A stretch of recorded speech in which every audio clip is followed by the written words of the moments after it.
based on the content of Natasha and Her Illegitimate Child in a Muslim Society by Dr. A. Ahmed. Sheikh Yasser flees from Canada to Somalia for several intertwined reasons. 1. Criminal exposure and legal threat. After years in Canada, Sheikh Yasser is exposed as a serial sexual predator, polygamist, and eventually as the mastermind behind terrorist plots. His criminal activities, including rape, child abuse, and orchestrating terrorist attacks, come under police investigation. He is placed under house arrest and faces an arrest warrant for the brutal rape and attempted murder of his own daughter, Natasha. DNA evidence confirms his guilt, and the Canadian police issue an international warrant for his arrest. 2.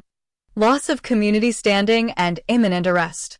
The media and police investigations reveal his past crimes in Sudan and Canada, including his role in the deaths of Natasha's family members and the mass casualty terrorist attack at Natasha's wedding. With mounting evidence and public exposure, Yasser realizes he will soon be arrested and prosecuted in Canada, where he can no longer rely on community support or legal loopholes. 3. Escape to a lawless haven. Yasser flees to Somalia because it is a lawless country with no effective government or extradition treaty with Canada. In Somalia, he can hide among terrorist groups, such as Al-Shabaab, which offer him protection and a new base of operations. He is able to continue his activities as a radical religious leader and terrorist mastermind, out of reach of Canadian and international law enforcement. 4. Avoiding justice and seeking revenge. Yasser's flight is also motivated by his desire to avoid facing justice for his crimes, especially the rape and attempted murder of his daughter, and to continue plotting revenge against Natasha and her husband from abroad. In Somalia, he joins terrorist networks and continues to orchestrate attacks against his perceived enemies, using the chaos and lack of law enforcement to his advantage. In summary, Sheikh Yasser flees from Canada to Somalia to escape imminent arrest and prosecution for his crimes, to avoid public disgrace and loss of power, and to find refuge in a lawless environment where he can continue his extremist activities without fear of extradition or legal consequences. Consequences of Yasser's flight on other characters. 1. Natasha, his daughter. Continued trauma and fear. Yasser's escape means Natasha is denied justice for his brutal crimes against her, including rape, attempted murder, and orchestrating terrorist attacks. She lives with ongoing trauma, fear of further revenge, and the knowledge that her abuser is still at large. Public disbelief and stigma. Many in the Muslim community refuse to believe her accusations, blaming her or dismissing her as mentally unstable. This deepens her isolation and psychological suffering. Legal and social limbo. Without Yasser in custody, Natasha's case remains unresolved. She is left to recover from her injuries and mental health crisis with little closure, and her story becomes a public spectacle. 2. Wahid, Natasha's husband/brother. Ongoing threat. Wahid and Natasha are forced into protective custody and exile from Calgary, as Yasser's continued freedom means they remain targets for further violence or revenge. Family disintegration. The couple's marriage collapses after the revelation of their sibling relationship, a consequence of Yasser's actions and the secrets he kept. Wahid suffers emotional devastation, loss of family, and social stigma. Loss of community. Wahid is forced to leave his church and community, and his life is marked by ongoing instability and grief. 3. Natasha and Wahid's children. Instability and loss. The children are caught in the aftermath, losing their home, extended family, and, for a time, their mother, due to her institutionalization. They are cared for by friends and relatives, but their family is permanently fractured. 4. Mrs. Mary Morgus, Wahid's adoptive mother. Emotional burden. She becomes the primary caregiver for the children during Natasha's hospitalization and the family's crisis. The stress and grief contribute to her eventual death, which further destabilizes the family. 5. The broader community. Division and denial. The Sudanese and Muslim communities in Canada are divided. Many defend Yasser, seeing him as a victim of conspiracy, while others are horrified by the revelations. This leads to community rifts, denial, and further marginalization of victims. Legal and social fallout. The exposure of Yasser's crimes and escape triggers media scrutiny, legal debates, and calls for reform regarding how such cases are handled in immigrant and religious communities. 6. Law enforcement and legal system. Failure and frustration. Yasser's escape is seen as a failure of the justice system. Authorities are unable to bring him to trial or provide closure for the victims, undermining public confidence in the system. 7. Victims of Yasser's terrorism. Unresolved grief. Families of those killed or injured in the terrorist attacks Yasser orchestrated, such as the wedding massacre, are left without justice or accountability, compounding their grief and anger. In summary, Yasser's flight to Somalia leaves a trail of unresolved trauma, broken families, community division, and a sense of injustice for all those affected by his actions. His escape allows him to evade accountability, perpetuates fear among his victims, and exposes the limitations of both legal and social systems in protecting vulnerable individuals and delivering justice. The community reactions to Sheikh Yasser's escape from Canada to Somalia are complex and deeply divided. Muslim community reaction. Denial and defense. Many members of the Sudanese and broader Muslim community in Canada refuse to believe the accusations against Yasser, even after overwhelming evidence and media coverage. They see him as a respected religious leader and claim he is the victim of a conspiracy or anti-Muslim bias. Victim blaming. Instead of supporting Natasha and other victims, some community members blame her for bringing shame and scandal, further isolating her and deepening her trauma. Solidarity with Yasser. His followers and some religious leaders rally around him, defending his reputation and, in some cases, celebrating his ability to evade Canadian authorities.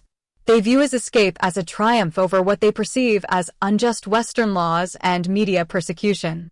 Conspiracy theories. There are widespread rumors that the charges against Yasser were fabricated by enemies of Islam or by apostates, like Natasha and Wahid, to destroy the reputation of a pious leader. Christian and secular community reaction. Outrage and grief. The Christian and secular communities, especially those affected by Yasser's terrorist attacks and abuse, are horrified by his escape. They express anger at the failure of the legal system to bring him to justice and deep sympathy for the victims. Calls for reform. There is public debate and advocacy for stronger protections for women and children in immigrant and religious communities, and for better mechanisms to prevent abusers from escaping justice. Media and activist response. The media exposes the failures of both the community and the legal system, while women's rights activists use Yasser's case to demand legal and social reforms. Law enforcement and authorities. Frustration and embarrassment. Police and legal authorities are frustrated by their inability to apprehend Yasser and bring him to trial. His escape is seen as a major failure, and there is public criticism of the system's inability to protect victims and prevent such outcomes. Victims and their families. Despair and lack of closure. For Natasha, Wahid, and the families of those killed or harmed by Yasser, his escape means ongoing trauma, fear, and a lack of justice or closure. They are left to cope with the consequences while the perpetrator remains free. In summary, Yasser's escape exposes deep divisions within the community. Some defend and even celebrate him, while others are outraged and demand justice. The event highlights issues of denial, victim blaming, and the challenges of confronting abuse and extremism within close-knit or insular communities. It also sparks broader calls for legal and social change. As soon as Sheikh Yasser arrives in Somalia, according to Natasha and Her Illegitimate Child in a Muslim Society by Dr. A. Ahmed, he immediately seeks refuge among terrorist groups, specifically joining Al-Shabaab, a notorious jihadist organization that is a branch of Al-Qaeda in Somalia. Here's what he does upon arrival. 1. Finds safe haven among terrorists. Yasser uses Somalia's lawlessness and lack of extradition to his advantage, knowing he can evade Canadian and international law enforcement there. He quickly integrates himself into the leadership circles of Al-Shabaab, leveraging his experience, religious knowledge, and radical ideology. 2. Becomes a terrorist leader and planner. Yasser is welcomed as a valuable asset due to his background, connections, and skills in organizing and masterminding terrorist plots. He begins to plan and orchestrate new terrorist attacks, both within Somalia and internationally, using his network and resources. He continues to plot revenge against his daughter Natasha and her husband, and targets Western interests, especially those in Canada. 3. Continues extremist activities. In Somalia, Yasser is able to operate with impunity, recruiting, training, and radicalizing others. He uses his position to direct attacks, raise funds, and spread extremist ideology, becoming even more dangerous than he was in Canada. 4. Remains out of reach. Yasser's move to Somalia ensures he is out of reach of Canadian justice and international authorities, allowing him to continue his activities without fear of arrest or prosecution. In summary, upon reaching Somalia, Sheikh Yasser immediately joins and rises within Al-Shabaab, becoming a terrorist leader, planner, and recruiter. He uses Somalia's lawlessness to evade justice and continue orchestrating violence and extremism, both locally and internationally. Based on the content of Natasha and Her Illegitimate Child in a Muslim Society by Dr. A. Ahmed, after Sheikh Yasser flees to Somalia, he masterminds two major plots specifically targeting Natasha and Wahid. 1. The Wedding Day Massacre, retaliation for Natasha and Wahid's marriage. Motivation: Yasser is enraged by Natasha's conversion to Christianity and her marriage to Wahid, who is also an apostate in his eyes. He vows to prevent their union and punish them for what he sees as betrayal and apostasy. Plot details: Yasser orchestrates a terrorist attack on the wedding reception of Natasha and Wahid in Calgary. He recruits accomplices in Canada and abroad, including a Sudanese Muslim couple in Calgary and a Christian couple who are bribed to provide their wedding invitation cards and car. Yasser arranges for two Eritrean suicide bombers, related to his Eritrean wife, to enter Canada on tourist visas. These bombers are housed by his local accomplices. On the wedding day, the bombers use the invitation cards and car to enter the reception hall, where they detonate explosives, killing over 500 guests, including children and police officers. Only Natasha and Wahid survive, as they are warned just before the attack. Yasser ensures he is out of the country, in Eritrea, during the attack to provide himself with an alibi and avoid direct implication. Consequence: the attack devastates Natasha and Wahid, killing Natasha's grandfather and many friends, and forces them into protective custody and exile. Natasha and Her Illegitimate Child. Book 1. 2. The Christmas Party Terror Plot, Second Attempt at Assassination. Motivation: after the failed wedding attack, Yasser remains determined to kill Natasha and Wahid, viewing them as primary targets for their apostasy and continued defiance. Plot details: Yasser devises a plan to use a Christian convert as an inside agent.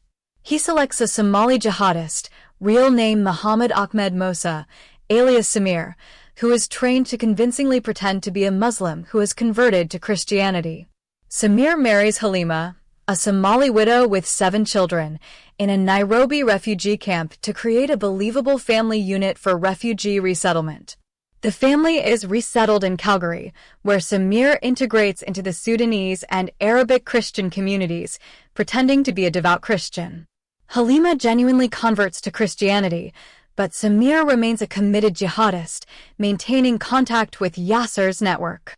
The plan is for Samir to carry out a suicide bombing at a large Christmas party attended by 3 churches, targeting Natasha, Wahid, and as many Christians as possible. The plot unravels when Halima discovers Samir's true intentions and is murdered by him. Police intervention, prompted by suspicious neighbors, leads to the discovery of the bombs and Samir's confession, foiling the attack just hours before it was to occur.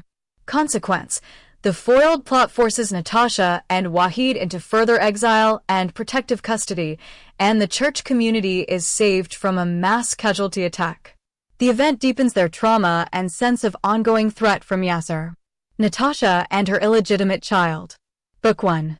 In summary, Sheikh Yasser, after fleeing to Somalia, masterminds two major terrorist plots against Natasha and Wahid: the deadly wedding day bombing and the foiled Christmas party suicide attack. Both plots are driven by his desire for revenge against their apostasy and are executed through complex networks of accomplices, with Yasser directing operations from abroad to avoid prosecution. If you'd like, I can provide direct excerpts from the novel describing these plots in more detail. Let me know if you want specific scenes or further breakdowns. After fleeing to Somalia, Sheikh Yasser marries 4 Somali girls within 1 year. Here are the details. Number of wives in Somalia: 4. Ages of the wives: the youngest is 9 years old, and the oldest is 15 years old. How he marries them: Sheikh Yasser selects these girls from extremely poor Somali families who essentially sell their daughters to him due to poverty. Motivation: his obsession with women and desire to fulfill the Islamic allowance of up to 4 wives at once, as per his interpretation of Sharia law. Summary from the novel. After divorcing his 4 wives, the notorious polygamist married 4 Somali girls in 1 year time. The youngest wife is 9 years old, and the oldest wife is 15 years of age. Sheikh Yasser picked up those 4 girls from extremely poor Somali families. Those poor families sold their daughters rather than married them to the wealthy Sudanese man. This is part of his pattern of serial polygamy and exploitation, which continues throughout his life, regardless of country or circumstance. Here are the details of Sheikh Yasser's marriages before his time in Somalia, as described in Natasha and Her Illegitimate Child in a Muslim Society by Dr. A. Ahmed. Sudan. 1. Badriya, first wife. Background: Yasser's first marriage is an arranged marriage to his cousin Badriya, following Sudanese custom. Age at marriage: Yasser is 18, Badriya is 14. Nature of relationship: there is no emotional bond. Yasser is unfaithful from the start and is a notorious womanizer. Children: 2 daughters. 2. Dariya, second wife. Background: Dariya is a teacher of Arabic language at a private school in Khartoum. How they marry: Yasser marries Dariya for her financial stability and income. Complications: Dariya is later imprisoned for a financial offense, and Yasser abandons her during her incarceration. Children: at least 1 daughter. 3. Maria, third wife. Background: Maria is a southern Sudanese Christian, also a teacher at the same school as Dariya. How they marry: Yasser marries Maria for her job and income, agreeing to her condition that she does not have to convert to Islam. Nature of relationship: Maria is older than Yasser and not conventionally attractive by local standards, but Yasser is motivated by material gain. Children: at least 1 daughter. Polygamy: at one point, Yasser has all 3 wives simultaneously in accordance with his interpretation of Sharia law, which allows up to 4 wives at once. Canada. 4. Pakistani Imam's daughter, fourth wife. Background: after serving time in prison in Canada, Yasser reinvents himself as a devout Muslim leader and marries the daughter of a prominent Pakistani Imam. Nature of relationship: this marriage elevates his status in the Muslim community in Calgary. Children: she becomes his wife number 3 in Canada after divorcing or abandoning previous wives. Other marriages abroad: Egypt, Nigeria, Eritrea. After his release from prison and rise as a religious leader, Yasser also marries underage girls in Egypt, Nigeria, and Eritrea during his travels, using local Sharia law to justify these marriages. These wives are kept in their home countries, and he visits them periodically. Summary table. Wife, country, background, age at marriage, children status. Badriya, cousin, Sudan, arranged marriage, cousin 14, 2 daughters abandoned, not divorced. Daria, teacher, Sudan, financial motivation, 30s, one daughter imprisoned, abandoned. Maria, Christian, Sudan, teacher, Christian, older, 36, one daughter abandoned, later divorced. Pakistani imam's daughter, Canada, religious status, Pakistani adult, yes, wife in Canada. Egyptian, Nigerian, Eritrean girls, Egypt, Nigeria, Eritrea, underage, local marriages 9 to 18, yes, overseas wives. In summary, before Somalia, Sheikh Yasser is serially polygamous, marrying at least 4 women in Sudan, 3 simultaneously, 1 in Canada, and several underage girls in other countries. His marriages are driven by material gain, social status, and sexual predation, and he frequently abandons or divorces his wives as his circumstances change. Here's a comparative analysis of Sheikh Yasser's marriages in Sudan, Canada, and Somalia as depicted in Natasha and Her Illegitimate Child in a Muslim Society by Dr. A. Ahmed. Sudan. Number and type of wives. Yasser marries 3 women simultaneously. Badriya, his cousin, arranged marriage, age 14 at marriage. Daria, an Arabic teacher, older than Yasser, married for financial gain. Maria, a southern Sudanese Christian teacher, married for her income and job security. Motivation. Marriages are driven by custom, material gain, sexual predation, and Yasser's desire for control. He exploits religious and cultural norms to justify polygamy and abandonment. Treatment of wives. He is unfaithful, manipulative, and often abandons or neglects his wives, especially when they are no longer useful to him, e.g., Daria is abandoned when imprisoned. Maria is left when she faces hardship.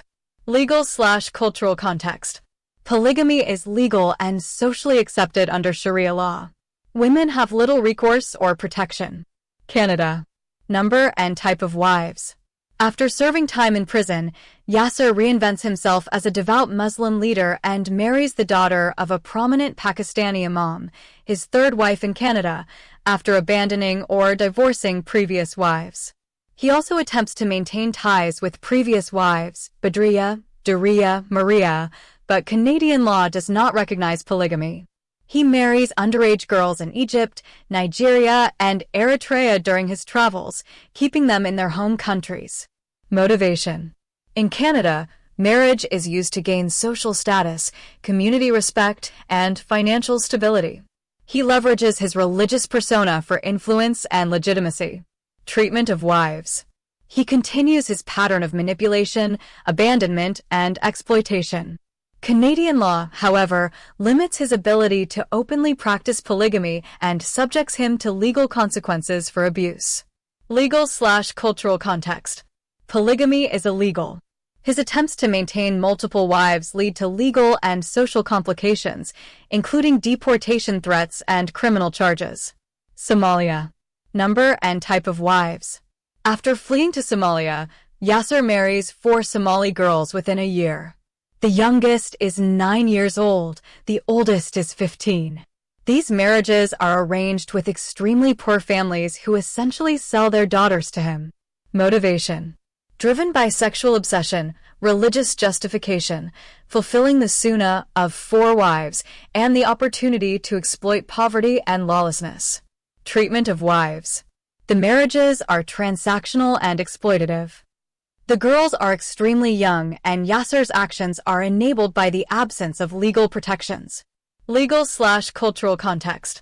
Somalia's lawlessness and local Sharia interpretations allow child marriage and polygamy without oversight or consequence. Comparison table. Aspect Sudan, Canada, Somalia. Number of wives 3, simultaneous, 1 at a time, but tries to maintain ties with others, also marries abroad, 4, simultaneous, all underage.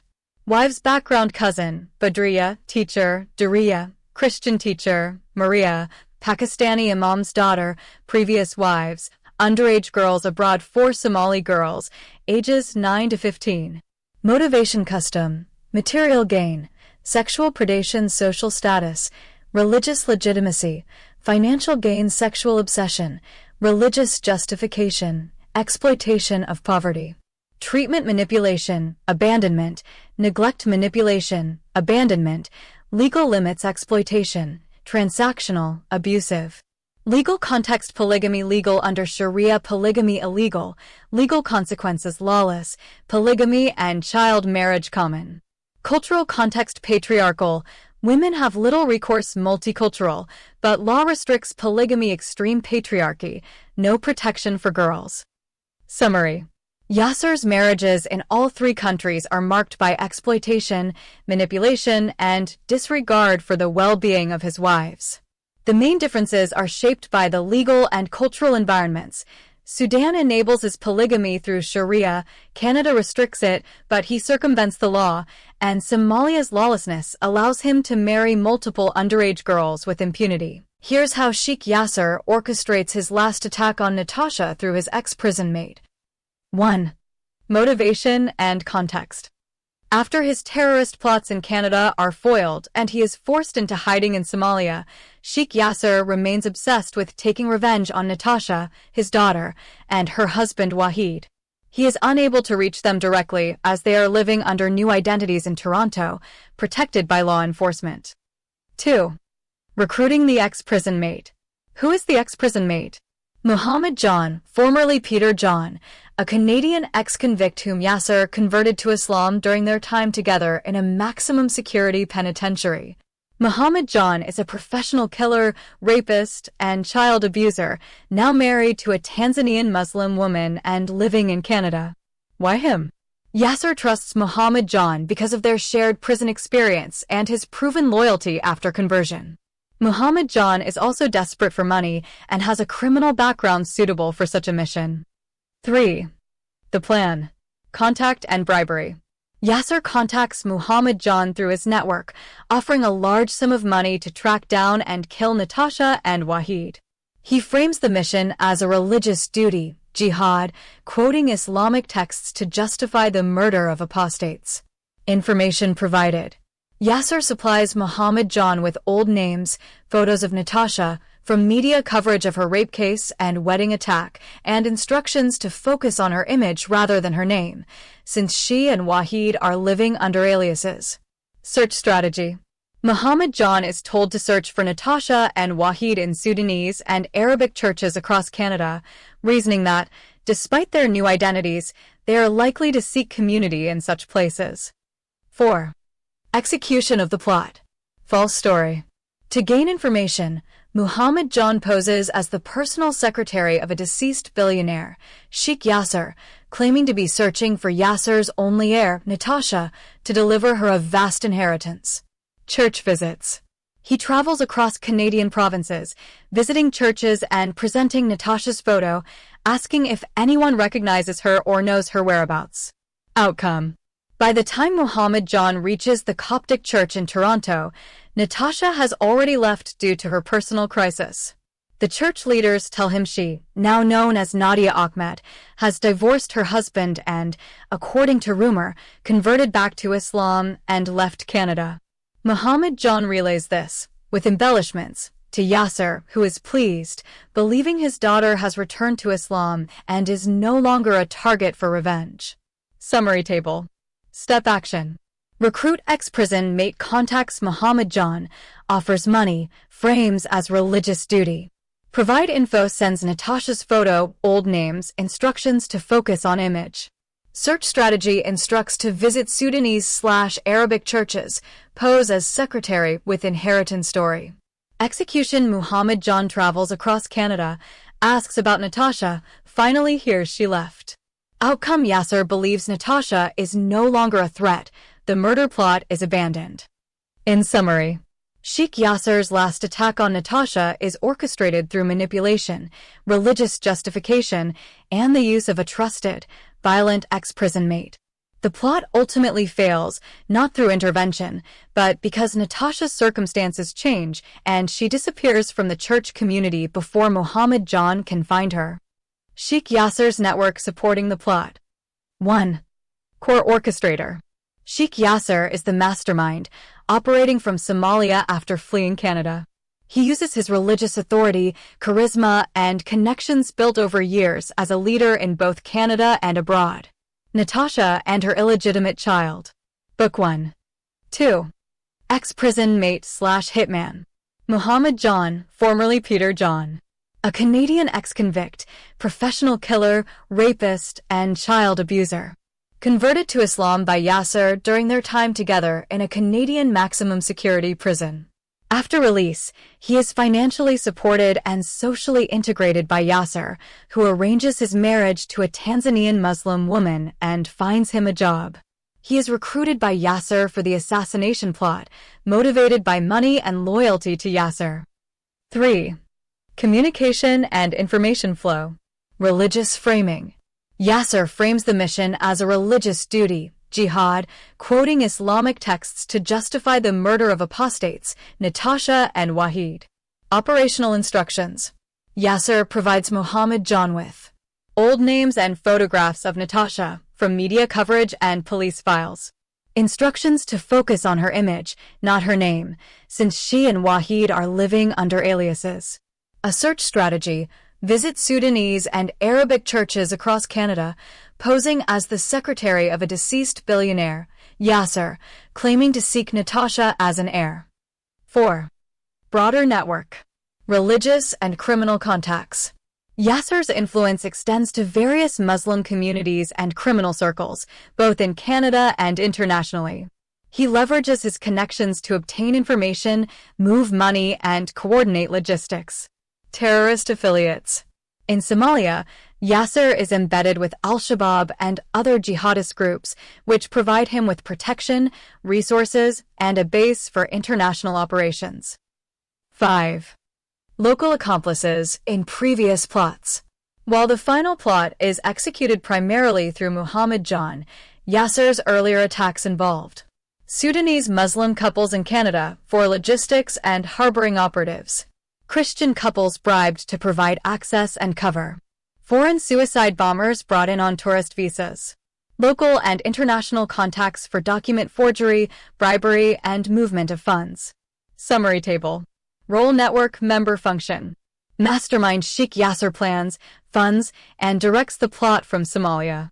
Hitman/executor Muhammad John, ex-prison mate, tracks and attempts to assassinate Natasha/Wahid. Religious justification. Yasser's religious authority motivates and legitimizes the plot. Information flow. Yasser Muhammad John provides photos, names, instructions.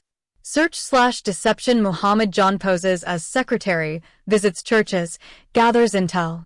Broader support. Terrorist groups, criminal contacts provide protection, resources, and logistics.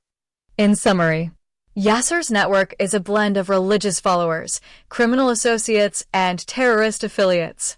For his final plot, he relies on the loyalty and criminal skills of his ex-prison mate, supported by a web of religious, social, and logistical connections built over years of manipulation and leadership. Muhammad John, Yasser's ex-prison mate and hired hitman, believes his email will make Sheikh Yasser extremely happy and increase his reward for several reasons.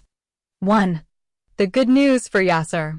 Muhammad John reports to Yasser that Natasha, his apostate daughter and main target, is no longer in Canada, has left the church community, and, according to rumors, has converted back to Islam, married a Muslim man, and moved to the Middle East, specifically Saudi Arabia, with plans to join ISIS in Syria.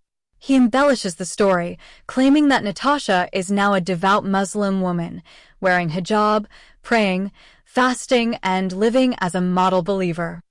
2. Why this would please Yasser. Yasser's obsession is with punishing apostasy and restoring honor.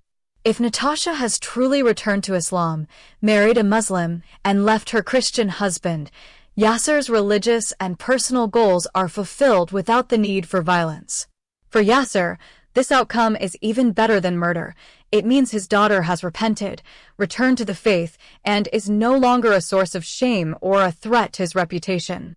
The news also means Yasser is no longer religiously obligated to pursue her death, as she is no longer an apostate. 3. Why Muhammad John expects a greater reward.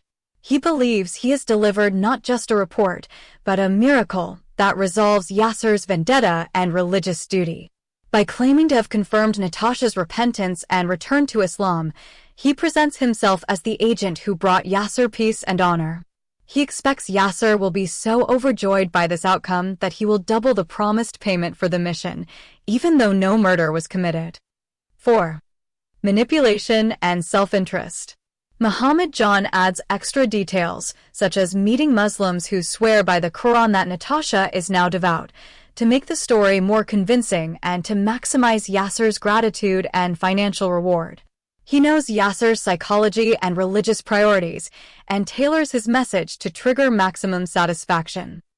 In summary, Muhammad John thinks his email will make Sheikh Yasser so happy and increase his reward because it convinces Yasser that his daughter has abandoned apostasy, returned to Islam, and is no longer a threat or a source of shame. This outcome fulfills Yasser's deepest religious and personal desires, and Muhammad John expects to be richly compensated for delivering such good news. The good news that Muhammad John sends to Sheikh Yasser, that Natasha has supposedly returned to Islam, married a Muslim, and left Canada, would not actually be good information for Yasser if he knew the truth. Here's why. 1. The news is false. The story Muhammad John sends is fabricated and based on rumors and misunderstandings. In reality, Natasha has not truly returned to Islam, nor has she become a devout Muslim wife in the Middle East. She is still living with the trauma and consequences of Yasser's actions, and the supposed repentance is a rumor spread by others, not a genuine return. 2. Yasser's true motivation. Yasser's obsession is not just about religious duty, but also about control, revenge, and personal honor. He wants to see Natasha punished for her apostasy and for shaming him. If he knew the truth, that Natasha's suffering continues, that she has not truly repented, and that his actions have left a legacy of pain, he would not feel satisfied or vindicated. 3. The cycle of violence and unresolved conflict. The good news is a convenient way for Muhammad John to end his mission and claim a reward, but it does not resolve Yasser's underlying rage, need for control, or the cycle of violence he perpetuates. If Yasser discovered the truth, he would likely feel betrayed, angry, and compelled to continue his pursuit of Natasha and Wahid. 4. Yasser's character, never satisfied. Throughout the novel, Yasser is depicted as someone who is never truly satisfied, always seeking more power, revenge, or validation. Even if he believed the news temporarily, any doubt or new information would reignite his anger and desire for retribution. 5. The irony of good news. The good news is only good because it allows Yasser to believe he has restored his honor and fulfilled his religious obligation without further violence. In reality, it is a lie that covers up the unresolved consequences of his actions and the ongoing suffering of his victims. In summary, if Sheikh Yasser knew the truth, that Natasha had not truly returned to Islam, that her suffering was ongoing, and that the good news was a fabrication, he would not consider it good information. It would not bring him the closure, honor, or religious satisfaction he seeks, and would likely provoke further rage and violence. A detailed summary of Natasha's real situation after Muhammad John's report to Sheikh Yasser, based on the novel Natasha and Her Illegitimate Child in a Muslim Society by Dr. A. Ahmed. Natasha's real situation after Muhammad John's report. 1. The false report. Muhammad John, Yasser's ex-prison mate and hired hitman, sends Yasser a fabricated good news report that Natasha has returned to Islam, married a Muslim man, left Canada for the Middle East, and is now a devout Muslim woman. He claims she is living as a model believer, wearing hijab, praying, fasting, and planning to join ISIS in Syria with her new husband. Natasha and Her Illegitimate Child. Book 1. 2. Natasha's actual circumstances. Still in Canada, in reality, Natasha has not left Canada. She is living in Toronto, but her life is in turmoil. Personal crisis. Natasha is suffering from the traumatic aftermath of her father's, Yasser's, crimes, rape, attempted murder, and the destruction of her family. She is also dealing with the devastating revelation that her husband, Wahid, is actually her biological brother. Marriage breakdown. After discovering through a DNA test that she and Wahid are siblings, Natasha ends their marriage. She fakes an affair to protect Wahid from the truth, leading to their divorce and deep emotional pain for both. Mental health collapse. Natasha's psychological state deteriorates. She is wrongly institutionalized in a mental hospital after being reported as a danger to herself and others by a Muslim psychiatrist who does not believe her story. She is subjected to strong medications and electroshock therapy, which cause memory loss and leave her in a near-vegetative state for months. Isolation and stigma.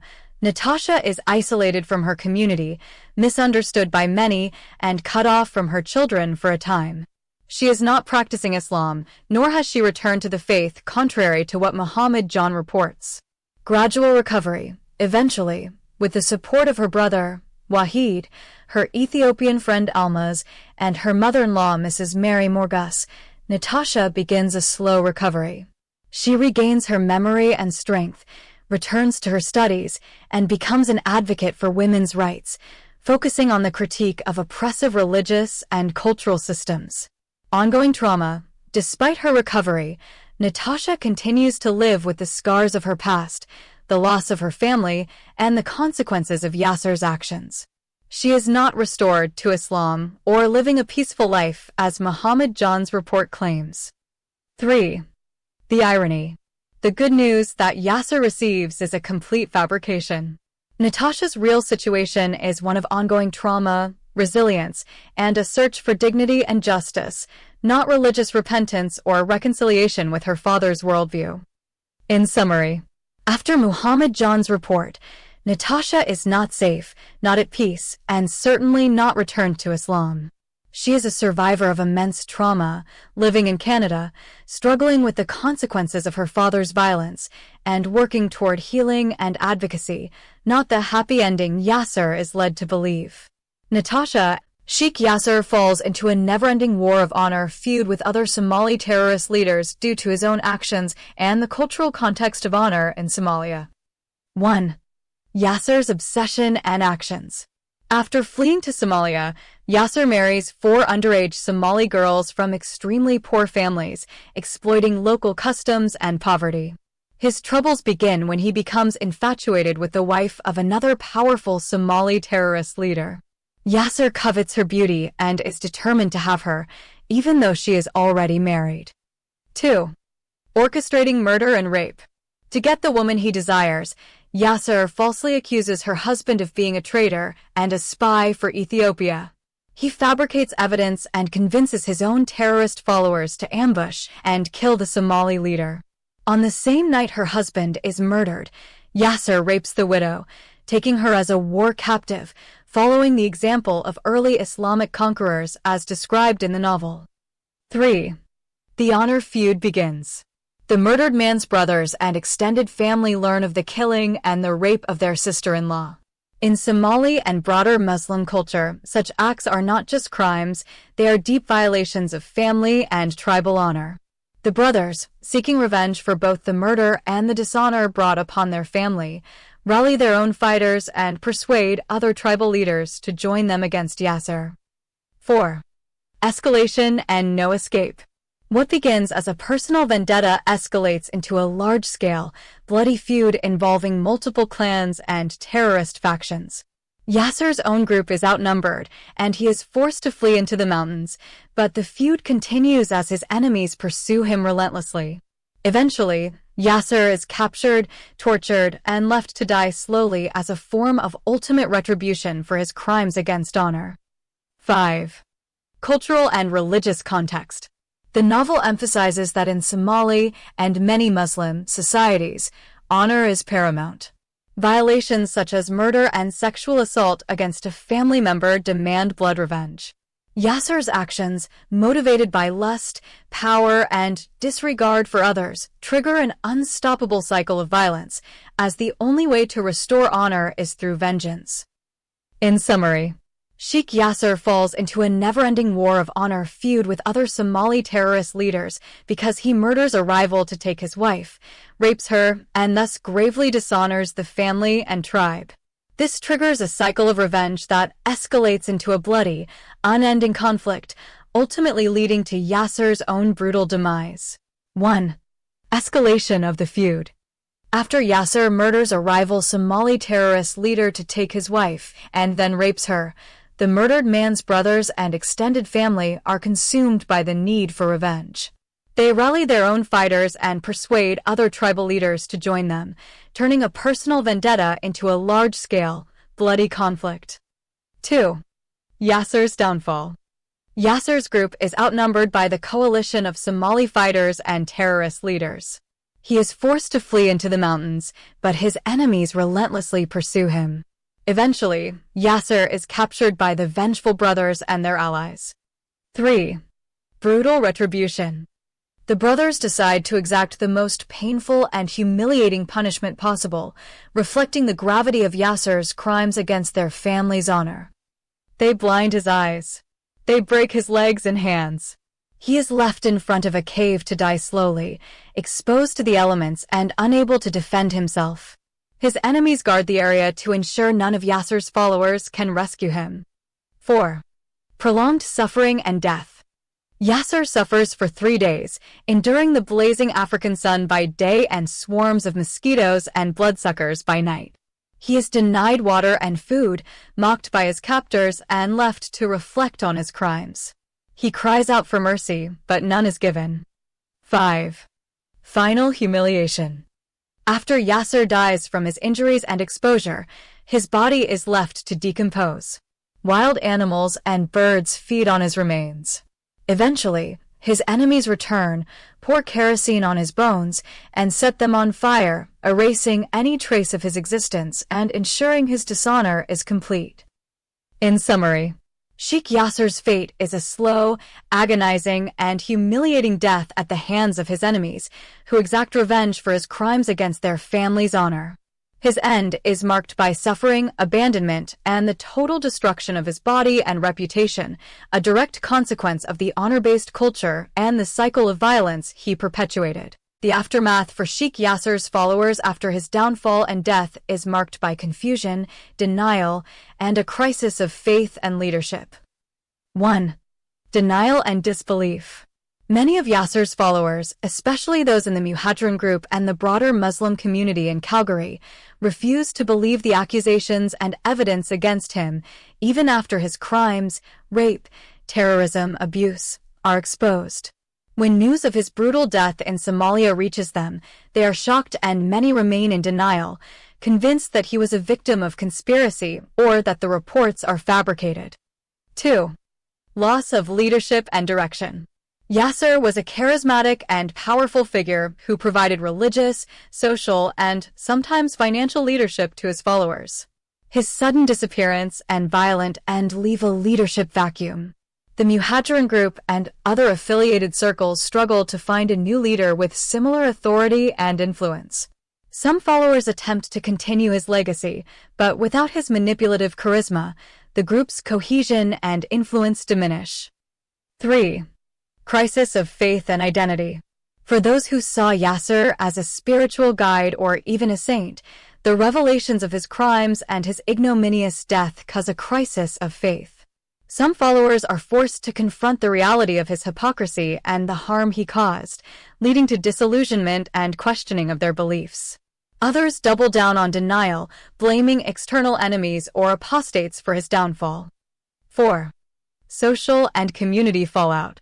The broader Muslim community in Calgary and beyond faces increased scrutiny from authorities and the public due to Yasser's terrorist activities and the exposure of abuse within the community.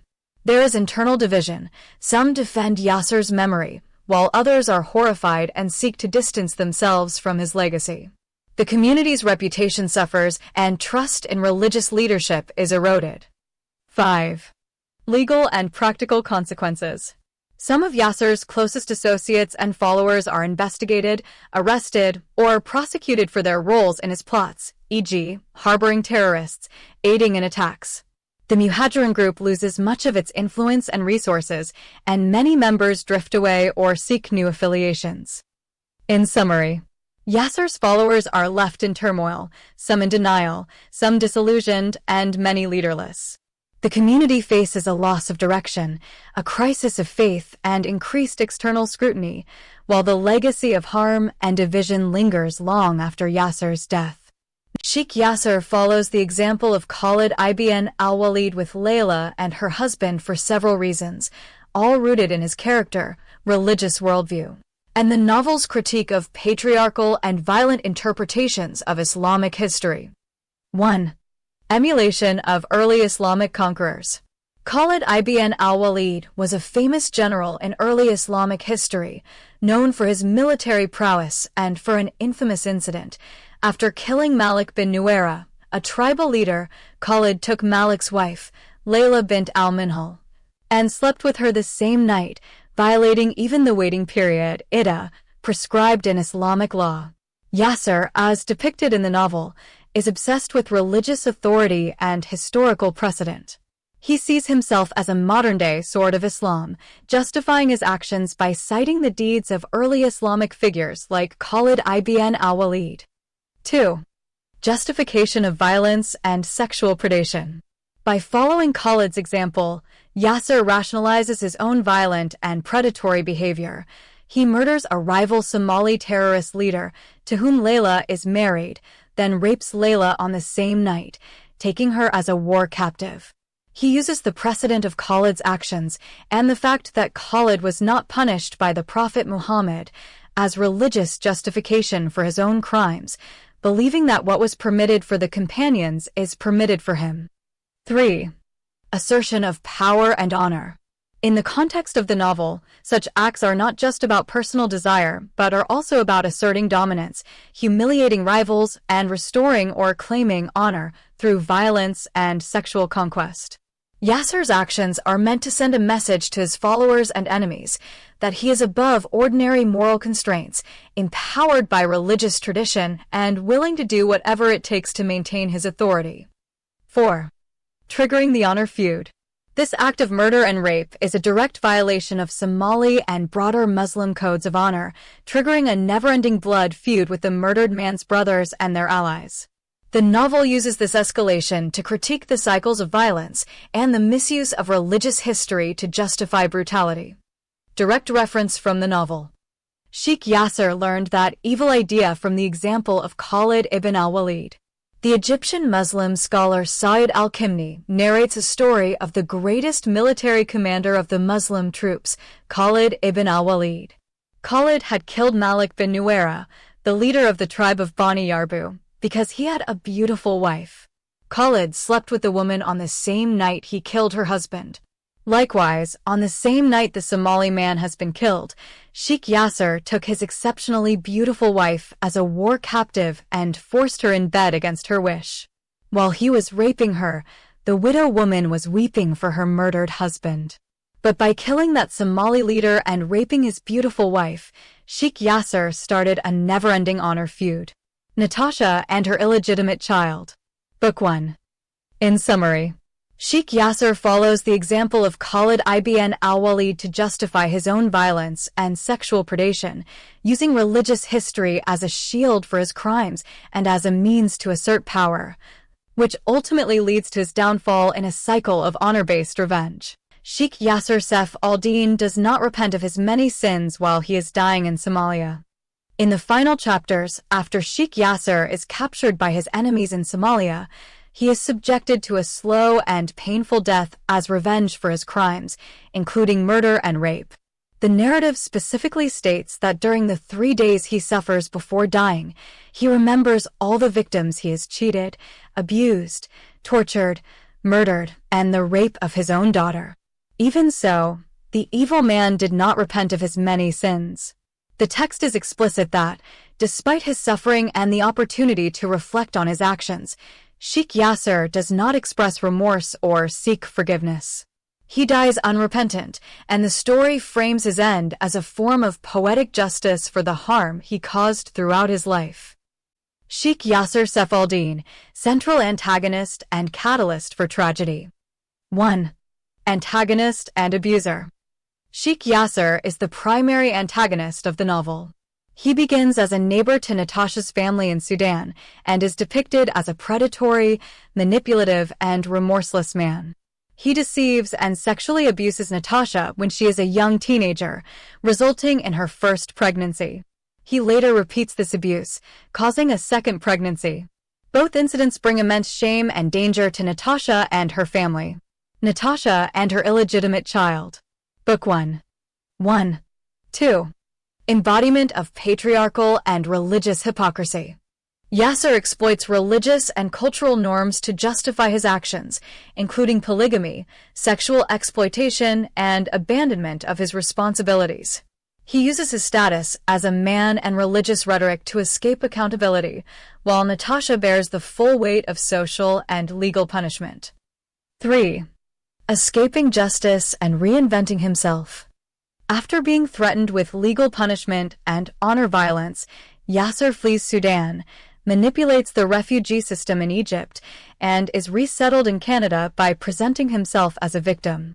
In Canada, he continues his pattern of abuse, targeting vulnerable minors, and is eventually convicted for kidnapping, rape, and other crimes. 4. Radicalization and terrorism. While imprisoned in Canada, Yasser is radicalized by extremist Muslim inmates. He emerges as a religious leader, gaining influence within immigrant communities and orchestrating terrorist plots. He masterminds several terrorist attacks, including a deadly bombing at Natasha's wedding and a foiled Christmas party attack, always ensuring he is not directly implicated. 5. No remorse, no redemption. Throughout the novel, Yasser never shows genuine remorse for his actions.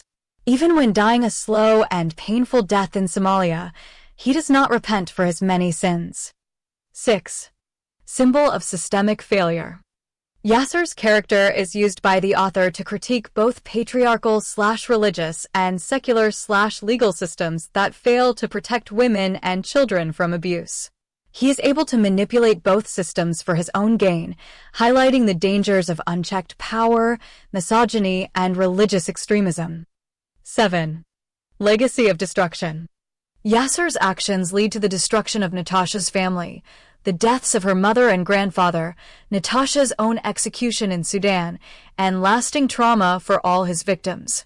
He is ultimately killed in Somalia in a brutal act of revenge, dying unrepentant and alone. In summary, Sheikh Yasser is the driving force behind much of the suffering, conflict, and tragedy in the novel. He represents the intersection of personal evil and systemic injustice, and his life story is a vehicle for the novel's broader critique of social, religious, and legal structures that perpetuate violence and silence against women and children. Natasha, protagonist, survivor, and voice of resistance. 1. Protagonist and victim. Natasha is the central character of the novel, born to a Sudanese father and a Russian mother, making her a half-caste in a conservative Muslim society. From a young age, she is subjected to trauma, deceived and impregnated by an older neighbor, Yasser. She becomes the focus of family and societal shame and is forced to deliver her first child in a Christian orphanage. Natasha and her illegitimate child. Book 1. 1. 2. Embodiment of resilience. Despite repeated abuse, social ostracism, and violence, including honor attacks, the murder of her mother, and public flogging, Natasha continually finds the strength to survive, adapt, and seek dignity for herself and her children.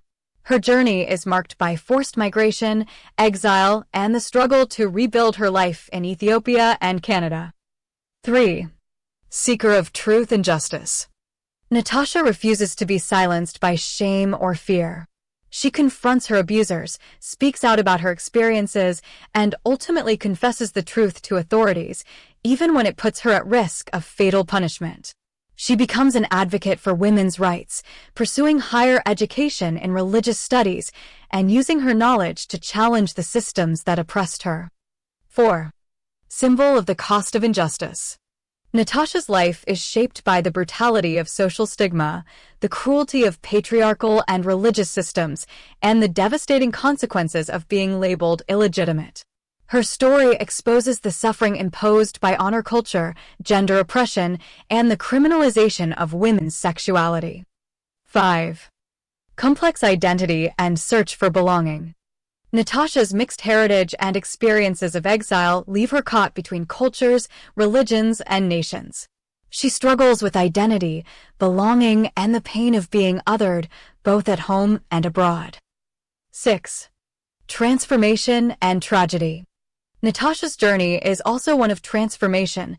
She converts to Christianity, finds love with Pastor Wahid, and seeks to reclaim her story.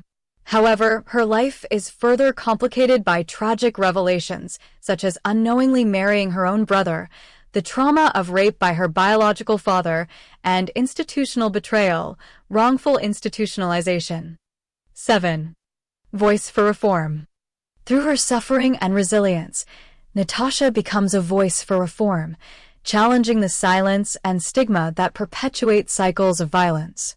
Her academic and personal journey serve as a critique of oppressive social and religious structures and a call for compassion and universal human rights. In summary, Natasha is the heart of the novel, a survivor whose courage, intelligence, and refusal to be broken make her both a victim and a reformer.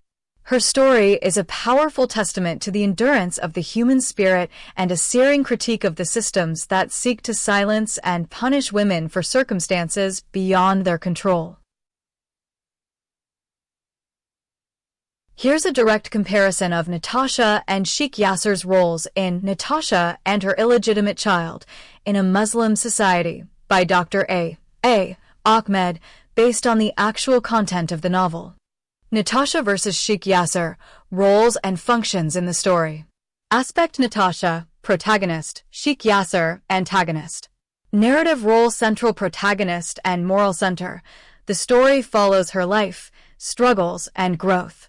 Central antagonist: the main source of conflict, trauma, and destruction in Natasha's life and others. Symbolism: embodies resilience, survival, and the quest for dignity and justice. Embodies predation, hypocrisy, and the destructive power of patriarchal and religious systems.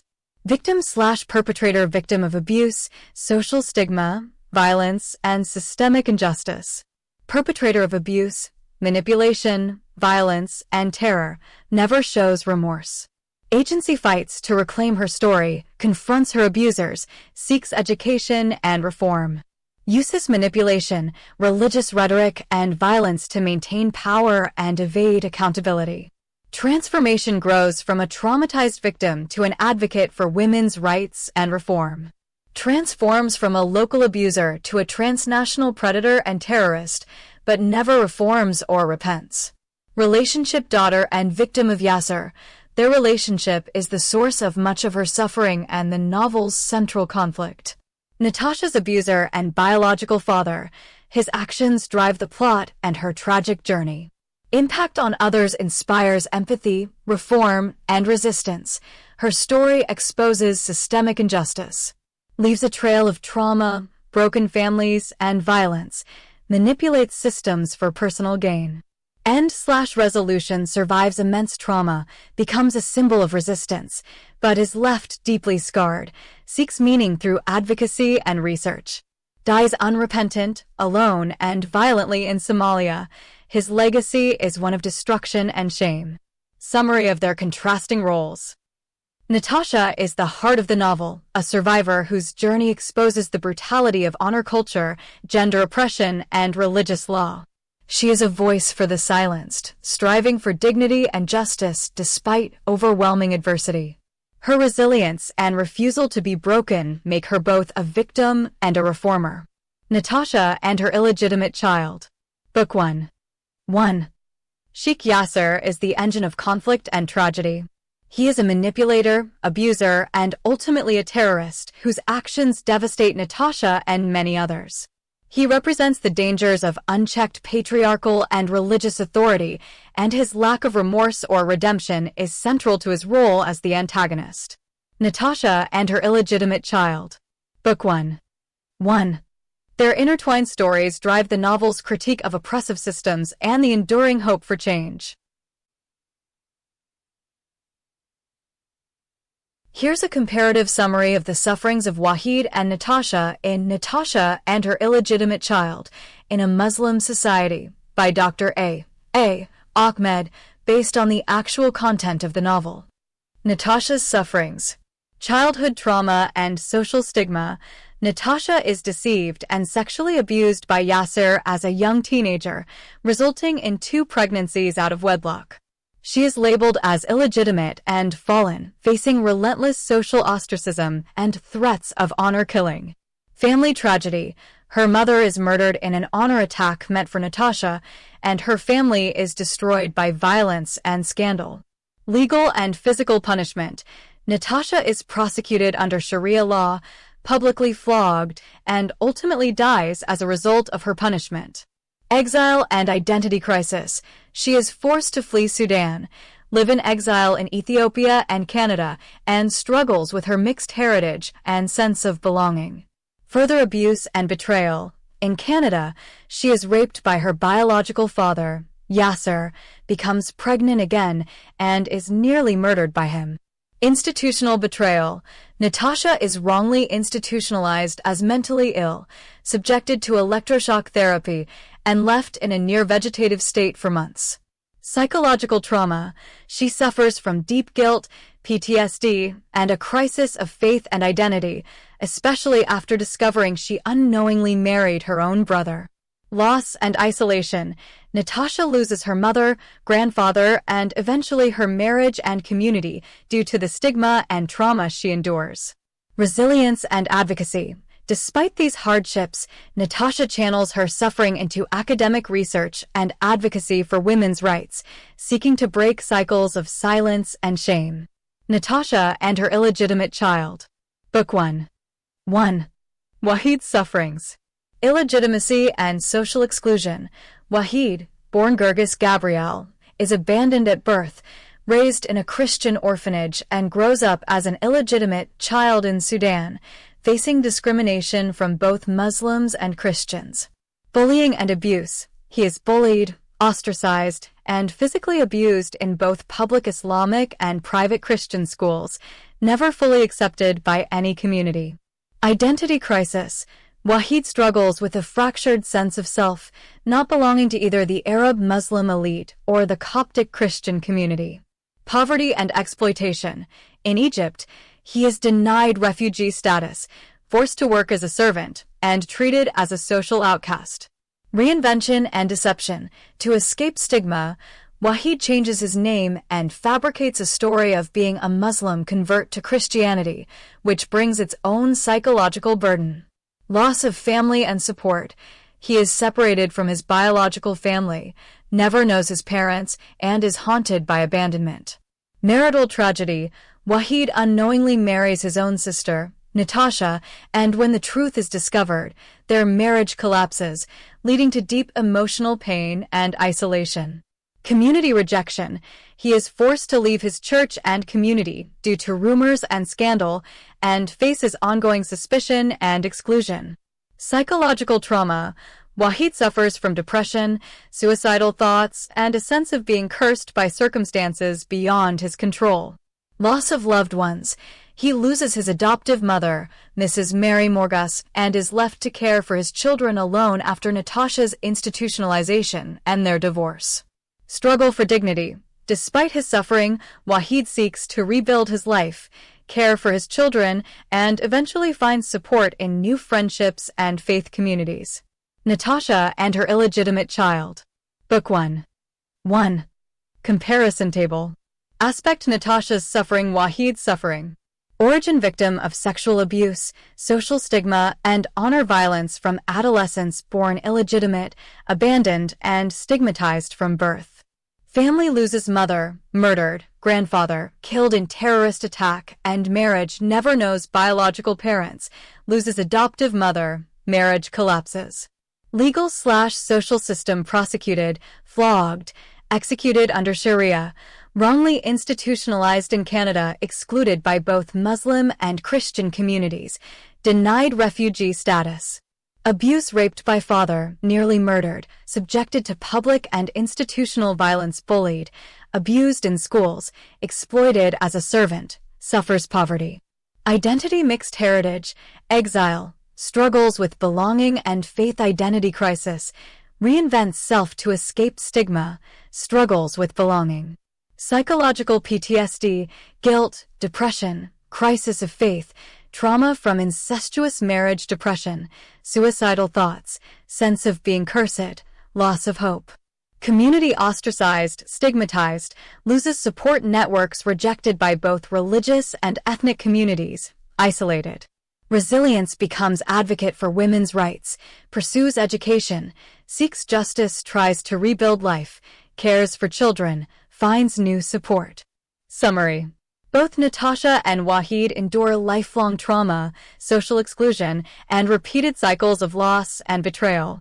Natasha's suffering is marked by direct violence, legal persecution, and repeated victimization, but she transforms her pain into advocacy and resistance. Wahid's suffering is rooted in abandonment, social stigma, and identity crisis, but he seeks dignity and belonging despite overwhelming odds. Their stories intersect in tragedy, incestuous marriage, loss of family, but both ultimately strive for survival, meaning, and hope in the face of systemic injustice. Sufferings of Wahid and Natasha have a profound and ultimately tragic impact on their relationship. How their sufferings affect their relationship. 1. Shared trauma and initial bonding. Both Wahid and Natasha are deeply wounded individuals. Natasha is a survivor of sexual abuse, social stigma, and family tragedy, while Wahid is an abandoned, illegitimate child who has faced lifelong rejection and identity crisis. Their shared experiences of marginalization and pain initially draw them together. They find in each other a sense of understanding, acceptance, and love that they have not experienced elsewhere. Their relationship becomes a refuge from the harshness of the world around them. Natasha and her illegitimate child. Book 1. 2. Building a life together. In Canada, they marry, start a family, and try to rebuild their lives.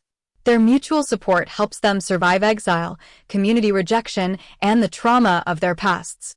Both strive for healing and meaning, Natasha through advocacy and education, Wahid through faith and service. 3. Compounded suffering and tragic discovery.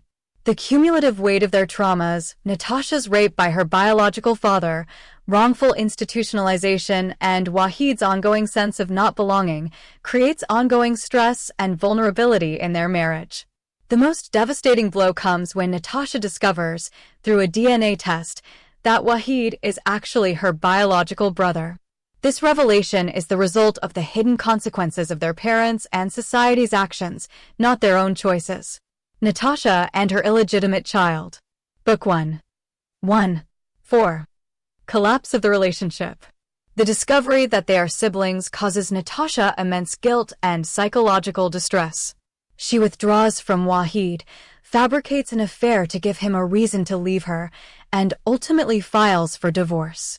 Wahid, confused and heartbroken, suffers from depression and suicidal thoughts, unable to understand why their once loving marriage has unraveled. 5. Aftermath, isolation, and enduring pain. Both are left isolated and traumatized. Natasha is institutionalized and suffers memory loss and severe psychological damage due to medical negligence. Wahid loses his wife, his adoptive mother, and is left to care for their children alone. Their relationship, once a source of healing, becomes another site of pain and loss, shaped by forces beyond their control, social stigma, legal injustice, and the legacy of family secrets. 6. Legacy of their suffering. Despite the tragic end of their marriage, both Natasha and Wahid continue to seek meaning and healing. Natasha becomes an advocate for women's rights, and Wahid eventually finds support in new friendships and faith communities. Their story highlights how systemic injustice and generational trauma can devastate even the most loving relationships, but also how individuals can strive for dignity and hope in the aftermath. Natasha and Her Illegitimate Child. Book 1. 1. In summary, their sufferings initially bring Wahid and Natasha together, creating a deep bond of empathy and love. However, the compounded traumas, especially the revelation of their sibling relationship, ultimately destroy their marriage and leave both deeply scarred. Their relationship is a powerful illustration of how personal and systemic suffering can both unite and tragically divide.